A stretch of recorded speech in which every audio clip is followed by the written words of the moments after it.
Good afternoon प्यारे बच्चों। हम कक्षा 12 भूगोल का चैप्टर फर्स्ट पार्ट 1 और पार्ट 2 दो वीडियोज आपको बना करके पढ़ा करके भेज चुके हैं। आज हम इसी चैप्टर का वीडियो पार्ट 3 हमारा टॉपिक होगा समय के गलियारों में मानव भूगोल।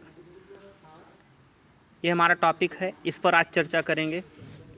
देखिए, पृथ्वी की उत्पत्ति जब हुई तो धीरे धीरे हमारी पृथ्वी पर भूपटल बना, वायुमंडल की संरचना हुई और जीवों की उत्पत्ति के साथ में ही हमारे यहाँ पर मानव का पदार्पण हुआ। मानव की उत्पत्ति के साथ ही पर्यावरण और मानव में क्रिया प्रतिक्रिया का संघर्ष प्रारंभ हो गया। अर्थात कहने का मतलब मनुष्य समुदाय या जैव समुदाय हम कह सकते हैं कि अपनी आवश्यकताओं की पूर्ति हेतु पर्यावरण के ऊपर डिपेंड होने लगा।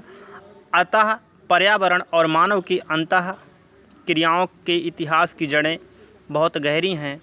मानव भूगोल समय के लंबे गलियारों में एक दीर्घ मार्ग तय करके, अर्थात कहने का मतलब बड़ा लंबा मार्ग तय करके मौके पर इस स्थिति में पहुंचा है और समय के परिवर्तन चक्र ने मानव भूगोल के उपगामों और विषय वस्तु को भी स्पष्ट किया है।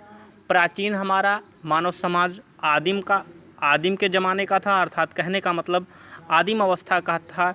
इसलिए हमारे इस मानव समुदाय में बहुत सी चीज़ें रहस्यमयी हैं, बहुत सी चीज़ें अनजान हैं, जिनके बारे में हमारे पास में केवल अनुमान है।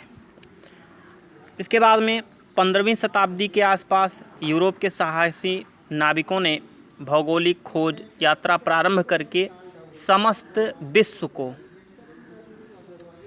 सामुद्रिक मार्ग का लाभ दिलवाया और इसी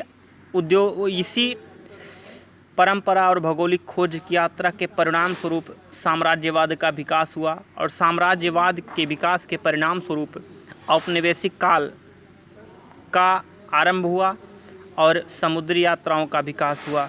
यूरोपीय शक्तियों ने एशिया अफ्रीका में अपने उपनिवेश स्थापित किए। मानव भूगोल के विकास में उसकी मानवतावादी विचारधारा, अमूलवादी विचारधारा, व्यवहारवादी विचारधाराओं ने बहुत महत्वपूर्ण योगदान दिया। फ्रेडरिक रेटजल ने कहा कि मानव भूगोल का अध्ययन पृथ्वी के प्रमुख प्रदेशों और डार्विन के विकासवादी सिद्धांत के आधार पर किया गया है। उसके बाद ब्रून्स तथा कुमारी सैंपल महोदय ने मानव भूगोल के विकास के पथ को आगे बढ़ाते हुए हंटिंगटन की पुस्तक मानव भूगोल के सिद्धांत, मानव भूगोल के अध्ययन को उसके लक्ष्य तक पहुंचाने की दृष्टि से मील का पत्थर हुई। और हमारा सेकंड टॉपिक है मानव भूगोल के क्षेत्र और उपक्षेत्र, कि हमारे यहाँ पर मानव भूगोल के कौन से पॉसिबल सेक्टर हैं और कौन से जो है सब पॉसिबल सेक्टर्स हैं। तो मानव भूगोल पर्यावरण और मानवीय संबंधों की व्याख्या करने वाला एक विज्ञान है। अतः इसमें मानव जीवन से संबंधित समस्त तत्वों और घटनाओं का अध्ययन किया जाता है। मानव भूगोल की विषय वस्तु ही उसका क्षेत्र कहा जाता है। अतः हम कह सकते हैं कि मानव भूगोल की प्रकृति और विषय वस्तु बहुत ही विशद है। पृथ्वी तल पर पाए जाने वाले समस्त मानवीय तत्वों और पर्यावरण के प्रभावों को समझने में मानव भूगोल की विषय सामग्री हमारा सहयोग करती है। मानव भूगोल की विषय वस्तु अन्य सामाजिक विज्ञानों के साथ में गहरा संबंध रखती है। हम एक तरह से कह सकते हैं कि geography is the mother of all sciences. भूगोल जो है सभी विज्ञानों की जननी है। ब्रून्स महोदय ने इस तथ्य को स्पष्ट करते हुए कहा है कि कोई भी भूगोलवेत्ता इतिहास अर्थशास्त्र की उच्च शिक्षा पाए बिना मानव भूगोल का शास्त्री नहीं हो सकता। अर्थात कहने का मतलब ये जो हमारा मानव भूगोल है, इसका संबंध जो है हमारे यहाँ पर समस्त विषयों के साथ में है। जय हिंद।